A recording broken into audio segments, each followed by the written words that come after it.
السلام علیکم ورحمۃ اللہ وبرکاتہ۔ محترم ناظرین، میں مفتی محمد فرمان قاسمی اپنے یوٹیوب چینل اسلام ٹوڈے آفیشیل پر آپ کا خیر مقدم کرتا ہوں۔ ناظرین، ایک اور سوال اور اس کا جواب لے کر میں پھر آپ کی خدمت میں حاضر ہوا ہوں، اور آج کا سوال یہ ہے کہ نماز میں سکون، اخلاص اور خشوع و خضوع کیسے پیدا ہو؟ بہت کوشش کرنے کے بعد بھی اگر نماز میں دھیان بھٹکے تو آدمی کو کیا کرنا چاہیے؟ تو جواب اس کا یہ ہے کہ نماز میں خشوع و خضوع پیدا کرنے کا طریقہ یہ ہے کہ آدمی نماز شروع کرنے سے ایک آدھ منٹ پہلے اپنا ذہن حاضر کر لے اور استحضار کرے کہ وہ اپنے مالک حقیقی اللہ رب العزت کے سامنے کھڑے ہو کر نماز پڑھنے جا رہا ہے۔ اس کے بعد نماز میں جو کچھ کرے یا زبان سے پڑھے وہ مکمل توجہ کے ساتھ کرے اور پڑھے، اور اگر کبھی غفلت کی وجہ سے ذہن بھٹک جائے تو توجہ کے بعد ذہن فوراً حاضر کر لے۔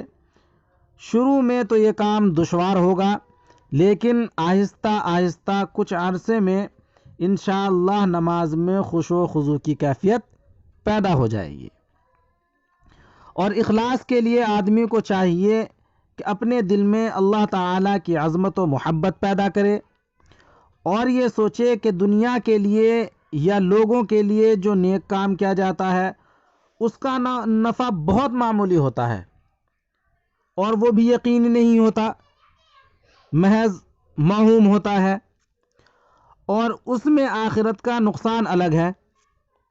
آدمی جب یہ تین کام کرے گا تو انشاءاللہ اس کے اندر اخلاص کی صفت پیدا ہو جائے گی، اور اس کی ہر بات صرف اور صرف اللہ تعالیٰ کی رضامندی اور خوشنودی کے لیے ہوگی۔ اور نماز میں دل لگانے کا طریقہ حضرت مولانا اشرف علی تھانوی رحمہ اللہ نے اپنی کتاب بہشتی زیور میں لکھا ہے کہ اتنی بات یاد رکھو کہ نماز میں کوئی کام، کوئی پڑھنا بے ارادہ نہ ہو، بلکہ ہر بات ارادے اور سوچ سے ہو۔ مثلا اللہ اکبر کہہ کر جب کھڑا ہوتا ہو تو ہر لفظ پر یوں سوچو کہ میں اب سبحانک اللہم پڑھ رہا ہوں، پھر سوچو کہ وہ بحمدک کہہ رہا ہوں، پھر دھیان کرو کہ اب و تبارک اسمک منہ سے نکل رہا ہے۔ اسی طرح ہر لفظ پر الگ الگ دھیان اور ارادہ کرو۔ پھر سورہ فاتحہ اور سورت میں یوں ہی کرو، پھر رکوع میں اسی طرح ہر دفعہ سبحان ربی العظیم کو سوچ سوچ کر کہو۔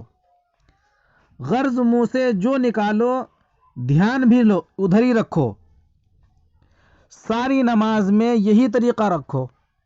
انشاءاللہ تعالی اس طرح کرنے سے نماز میں کسی طرف دھیان نہیں بٹے گا، پھر تھوڑے دنوں میں آسانی سے جی لگنے لگے گا اور نماز میں مزہ بھی آنے لگے گا۔ امید ہے کہ آپ کو یہ مسئلہ سمجھ میں آ گیا ہوگا۔ آخر میں آپ سے درخواست ہے کہ اگر آپ نے ہمارا چینل سبسکرائب نہیں کیا تو چینل کو ضرور سبسکرائب کریں، ویڈیو کو لائک اور شیئر ضرور کریں۔ السلام علیکم۔